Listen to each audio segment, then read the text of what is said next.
Sasa hivi ukikagua ligi labda ya championship, tuna vijana wengi wanacheza kule.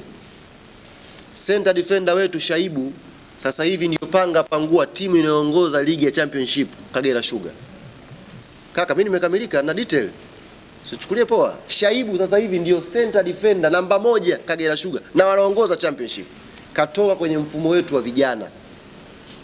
Shaibu huyu alicheza Uganda last season. Yeye na Hamisi Nanguka Uganda last season walicheza kutoka katika mfumo wetu wa timu za vijana. Sasa development tafika kwa Chibada yuko pia championship. Hivi kanambia City Chibada. Nazungumzia hii ya karibuni hapa. Tunaye kijana mmoja alikuwa anaitwa Mzungu kama unamfahamu. Kwa na macho fulani hivi. Chigambo Wile yuko championship sasa hivi. TMA anacheza. Development phase ilipo. Unaweza kuwa na vijana, let's say umetengeneza vijana 30. Lakini kugraduate kwenda kwenye professional wanaweza wasiende 30, wakaenda mmoja au wawili. Kwa mfano huyu Lamine ambaye unamuona leo, si ndio?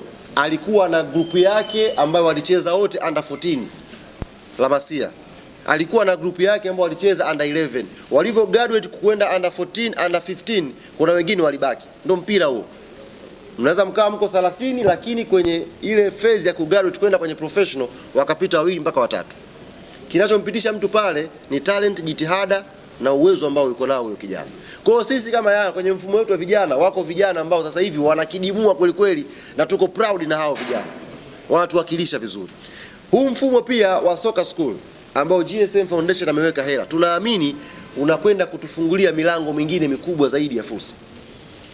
Tunatengeneza bidhaa. Kwa mfano panatokea tournament Spain. Si ndio? Tumetengeneza vijana 20 kupitia mradi huu. Tumewasafirisha kwenda Spain. Hatuna matarajio kwamba hawa 20 wote watakwenda kujiunga na Sevilla. Si ndio?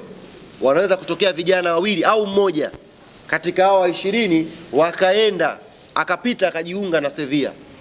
Tayari project hii ya safari ya soka na GSM Foundation mafanikio yake ni makubwa. Kwa kumfanya kijana mmoja kutoka Njombe amekuja amejisajili, amesafiri mpaka Sevilla, amekiwasha na Sevilla wakamchukua. Tunajivunia huo mradi.